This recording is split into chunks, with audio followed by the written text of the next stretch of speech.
Hi, and welcome to episode 3 of season 2 of Self-Care for Educators. I'm your host, Tina Bogren. I'm so glad you're here. This week's invitation is going to be this. I want you to commit to eating at least one meal every day without any distractions whatsoever. I had this invitation or a similar invitation in season 1, but just like so many of our attempts at starting new habits, this one could be one that slipped away. At least it has for me. I recommit to this one again and again and again, and yet it still seems to slip away. So for the past, I would say about week and a half now, I've been really working on this, and it's been a game changer. It's one of those strategies that I would say is such a simple strategy. I mean, my goodness, here's the strategy: eat without distractions. But it doesn't mean it's easy. I myself personally just got into a bad habit of meals that I eat alone. And for me, quite honestly, breakfast and lunch most days I eat by myself. And what I discovered is I actually wasn't eating by myself. I was eating with all my friends on social media. So I would sit down and pick up that phone and scroll and eat and scroll and eat and scroll and eat. And if I got worked up about what I was viewing on social media, I'd shovel the food in faster. And when I got done eating, I just was stunned because I didn't even realize how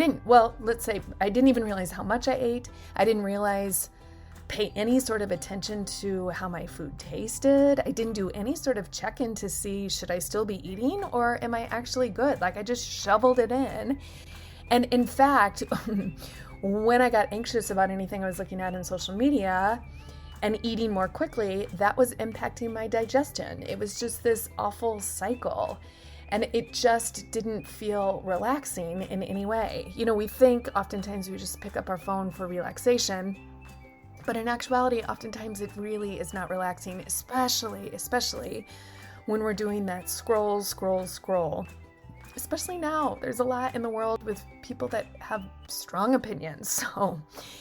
So what I committed to was putting the phone away, turning the phone upside down. I actually discovered for me that I needed to move my phone out of arm's reach. The temptation was too great. So putting it on just away while you're eating. And then, maybe trying to add a few other mindfulness practices to just pause, take a beat, take a deep breath before you have your first bite. After you've had a few bites, pause, check in, ask yourself, am I still hungry? How is this tasting? To be really grateful for the food that you have on your plate, to pay attention to textures, all those mindfulness elements that we know, to really slow down, think about all of our senses, the smell and the taste, and again, the feel, the texture, and just get in tune with that will make for such a more pleasant eating experience. Again, this is an area that's hard for us as educators. We don't get this luxuriously long amount of time to eat. I know many of you are probably just shoving food in your face in your car on your way to school, or you're having some sort of quick drink, right?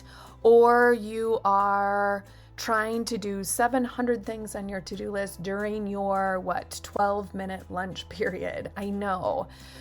But I think that if we can commit to taking that time back, that's a way that we can live our best lives.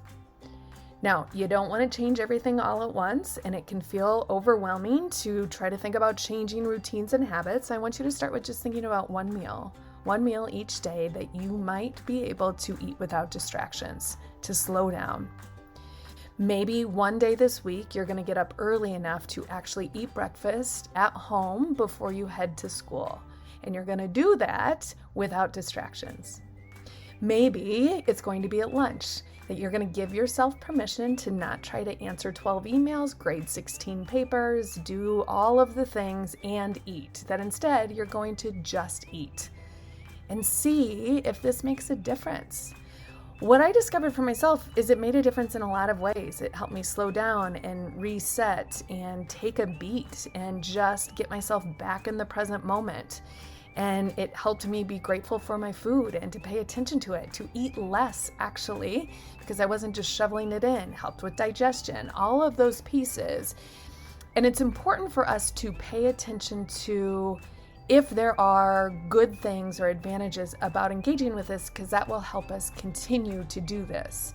So when we are able to lock in the difference, so just me articulating right now the difference of when I actually eat without distraction and all the reasons why I love that, that will help solidify this new habit in my brain, because the next time that I go to have a meal and I find myself drawn towards my phone to pick it up, my brain will kick in and say, no, remember?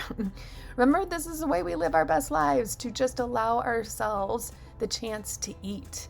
Again, you can't necessarily do this with every meal. Maybe you can, and if you can, oh my gosh, amazing.